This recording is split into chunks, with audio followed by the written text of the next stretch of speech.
Good morning. Drew Stevens here for my CPE, and I wanted to do something very quick for you and let you know about some information that I came upon most recently. We know that there is relatively high inflation here in the United States as I provide this short informational video.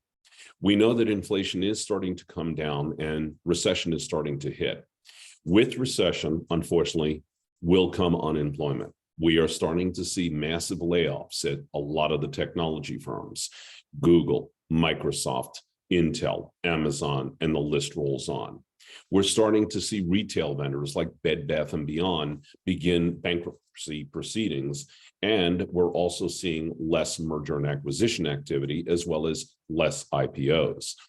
In addition to the lessening of IPOs, we're also starting to see the elimination of a lot of the valuation of companies that are starting to try to go IPO, which means that there's going to be less in the coffers for the individuals trying to formulate a public organization. And in addition to that, there will be much less for investors as far as stock price. And a couple of other things to look at. We're still paying very, very high prices for commodities like natural oil and electricity. And we are also paying a lot for eggs and dairy, and real estate is still quite high. Although it's starting to slow down, the cost of homes is still very high. The cost of apartments is still very high. And in addition to that, we're starting to see the blighting of commercial shopping malls with the number of individuals that are now shopping online. And we're seeing less activity in terms of commercial real estate. Many people are still working from home, and that's causing employment issues between retail and also the corporate sector. Why am I bringing this up? Here's the importance of this, and this is the debrief of that. The large financial firms like Vanguard and Fidelity, which is for the most part, the hugest administrators for 401k plans, are starting to see individuals that have retirement plans, specifically 401ks, and approximately 2.8% of those individuals are starting to pull money from their retirement accounts for hardships. Hardships are considered eviction notices. Hardships are considered foreclosures. Hardships are considered things such as I'm unemployed and I don't have enough liquidity to stay the course in terms of finding a new job. In addition to that, there are other items such as terminal illness, critical illness, dread disease, medical hardships, and all of those are reasons for withdrawing accounts out of retirement.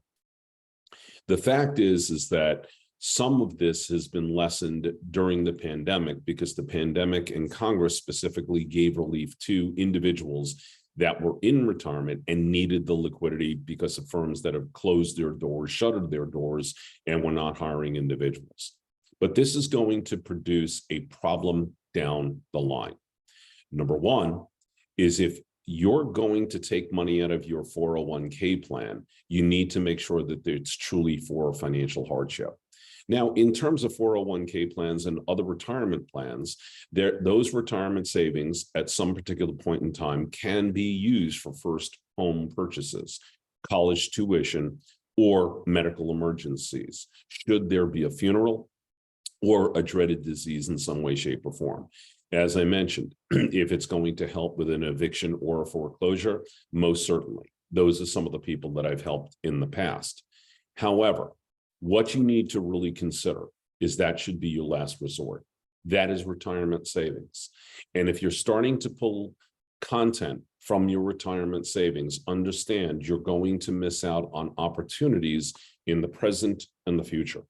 These are long-term opportunities. At some particular point in time, you're going to need that money back because you may actually not have enough money in retirement. Believe it or not, over 90% of individuals run out of income in their retirement programs.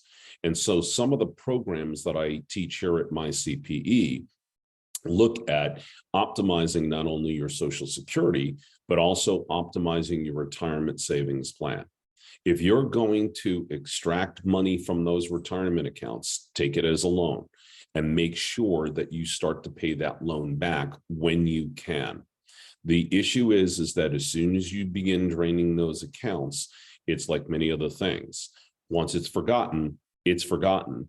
And at some particular point in time, you're going to wake up one day at 70 or 80 years of age and realize you're tapped out, and you don't want to do that.